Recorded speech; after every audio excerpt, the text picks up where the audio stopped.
na-stroke po ako. 2 beses na ako na-stroke. Ngayon, marami akong iniinom na gamot.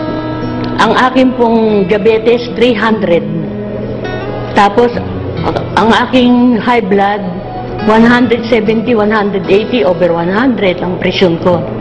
Ang diabetes ko, 300. Tapos may sakit din po ako sa liver. Meron din akong sa kidney, may sakit din ako. At saka may sakit din po ako sa puso. Hindi, take ko po yung mga narvas, yung mga dukpa na yun. Pero ganun pa rin. Bakit mataas pa rin ang presyon ko? 170, 180, hindi mo mabaksak na pan. Ang diabetes ko mataas din. Ngayon, minsan nagpatoxic ako dun sa Citizen. Nagpatoxic ako. May nag-alok sa akin ng Alive. Sabi niya ganun. Ito po, misis, sabi niya ganun. Mabuti po ito sa mga na-stroke, tsaka magaling po itong Alive na ito. O sige, kukunin ko na yan. Magaling ba yan? Sabi niya ganun. Makakalakad pa ako ng gusto, sabi niya ganun. Pipilay-pilay ako sa niyaya. Meron akong tungkod, yung tungkod sa stroke. Hindi ako nakakalakad.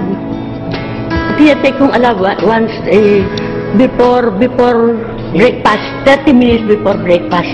Nung linggo ko, nagpa-check up po ng, ngayon ang presyon ko ngayon, 130 over 80. Tapos ang diabetes ko, dati 300 yun, tapos naging 200, naging 100. Ngayon, 120 na lang ang diabetes ko. Kaya, pati yung cholesterol ko, dati umiinom ako ng Lipitor.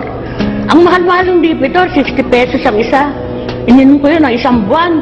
Ganun pa rin ang aking diabetes. Pero nung nag-take ako ng Alive, ngayon, 110 na lang yung aking cholesterol, humaba. Ganda nga eh. At saka ho, yung Alive, napapansin ko, hindi ako nag-aalmusal. Magsisimba ako, hindi ako ginugutom. Sabi ko, ba't ako nagugutom nito? Sabi ko, maganda yata itong gamot na ito. Hindi ako nagugutom. Inaabot ako doon hanggang alas 11 ng umaga sa simbahan. Hindi ako ginugutom. Pag uwi ko, tanghalian ang kakain ko. Nakakalakad ako ng straight ngayon, pag-take ko ng Alive. Kaya sinasama nila ako ngayon. Ang ganda-ganda ng kami. Tsaka, pagising ko sa umaga, sasabihin ko sa salamin, ay, ang ganda ko yata ngayon. Gumaganda ko yata ngayon. At saka healthy ako ngayon. Ayun nga nun.